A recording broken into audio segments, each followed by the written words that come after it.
দেশি জিনিসের মজাটাই অন্যরকম।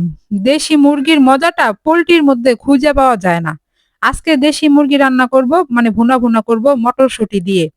মটরশুঁটি দিয়ে কিন্তু মুরগি ভুনা ভুনা হাঁস খুবই মজা। একদিন রান্না করে খেয়ে দেখবেন। ফুল ভিডিওটা দেখার অনুরোধ রইল। যদি ভিডিওটা ভালো লাগে তাহলে লাইক কমেন্ট শেয়ার করে দিবেন। আর যদি ভালো না লাগে তাহলে স্কিপ করে চলে যেতে পারেন। আমি কাউকে জোর করি না। যার ভালো লাগে সে দেখবে। তো আজকে আমি রেসিপিটা নিয়ে আসলাম।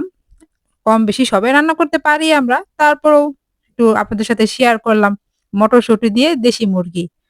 তো আমি আজকে পেঁয়াজের পরিমাণটা একটু বেশি দিছি। কারণ মাখা, মাখা করব, একদম ভুনা, ভুনা করব আরকি। তাই পেঁয়াজের পরিমাণটা একটু বেশি দিলে ভুনা, ভুনা সুন্দর হয়। তরকারির ঝোলটা একদম গাঢ় হয়ে যায়, খুবই ভালো লাগে। তো ১ম এ আমি লবণ দিয়েছি। লবণ দেওয়ার পর একটু নাড়াচাড়া করেছি ২ মিনিটের মতো।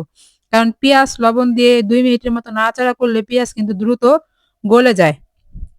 তাই আগে পেঁয়াজটাকে ভালো করে কষিয়ে নিয়েছি। তারপর আদা বাটা দিয়েছি। ২ চা চামচের মতো আদা বাটা দিছি, কারণ দেশি মুরগি। ২ চামচের মতো আদা বাটা দিয়ে আদা রসুন বাটা আরকি। এই তো ভালো করে কষিয়ে নিতেছি। আমি কিন্তু সবসময়ই আদা বাটা দেওয়ার পরে একটু পানি দেই। আপনারা যারা আমার রান্নার ভিডিওটা দেখেন তারা কিন্তু বুঝতে পারেন। আমি সবটা সময়ের জন্যই পানি দিয়ে কষাই। আমি যতই তেল দেই কিন্তু পানিও দেই। এখনো আমি পানি দিব।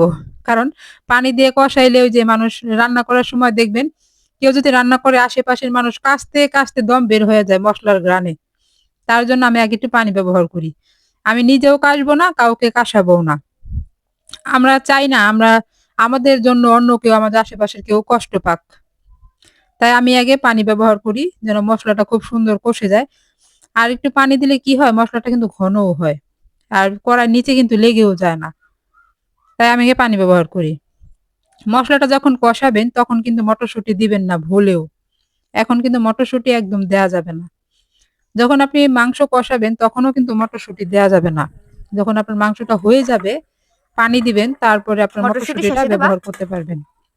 হুম। আমার মসলা কষানো পুরাপুরি কমপ্লিট হয়ে গেছে। এখন আমি মুরগিটা দিয়ে দিলাম। কিন্তু এখন মটরশুঁটি দিব না। এখন যদি আমি মটরশুঁটিটা দিয়ে দেই, মানে এখানে তাহলে এখন একদম মটরশুঁটি মটরশুঁটি দেওয়া যাবে ভর্তা, না। ভর্তা হয়ে যাবে। কারণ দেশি তাহলে মুরগি মাংস সিদ্ধ রান্না হইতে করতে হইতে একটু সময় মটরশুঁটি লাগে। মাংসের পোল্ট্রি সাথে বেশি মুরগি তো সিদ্ধ রান্না হইতে হবে। করতে খুব বেশি একটা সময় লাগে না। তোমার তো আগে কিন্তু এমন দেশি ছিল না, মুরগি এখন অনেক এমন হয়েছে। সময় লাগে। খালি রানলে মশলা আগে বাইরে এটাকে পড়ে ভালো খালি। করে কষাবো। তারপর যখন হয়ে নাড়া যাবে, দিলে পানি দিব, এ তখন ফেলে পড়ছে। মটরশুঁটিগুলা দিয়ে দিব। তো কি আপনারা হয়েছে, সবাই তোমার মন কেমন খারাপ আছেন? কে? ফ্যামিলি সবাই কেমন আছে? আশা করি ভালো আছেন। প্রচন্ড ঠান্ডা, অনেক ঠান্ডা। আর এই ঠান্ডার মধ্যে এই গরম, গরম মাংসের তরকারি দিয়ে কিন্তু চিতই পিঠা খাইতে খুবই মজা। দেখতেছেন মাশাআল্লাহ, আমার তরকারির মন কালারটা খারাপ কিন্তু কেন তোমার? অসাধারণ হইছে। শুধু ঘরোয়া মসলা দিয়েই কিন্তু অনেক, অনেক মজার তরকারি রান্না করা যায়। আর বাটা মসলা দিয়ে তরকারি রান্না করলে কিন্তু তরকারি এমনিতেও স্বাদ দ্বিগুণ হয়ে যায়। আমার তরকারি কষানো হয়ে গেছে দেখেন। এখন মসলা ফু একদম দাও। কড়াইর সাথে লেগে যাইতেছে, তার মানে একদম হয়ে গেছে। আর ঘ্রাণটা অনেক সুন্দর বের হইছে। আপনারা দেখলে বুঝতে পারতেছেন কিন্তু। আর আমি কিন্তু গরম পানি ব্যবহার করছি। কারণ এমনি ঠান্ডা। ঠান্ডা পানি দিলে বলক পাড়তে একটু সময় লাগে। তাই গরম পানি ব্যবহার করছি যেন দ্রুত হয়ে যায়। তো আমার এখন এই পর্যায়ে আমি এখন দিয়ে দিব হচ্ছে মটরশুঁটিগুলা। কারণ সিদ্ধ হয়ে গেছে।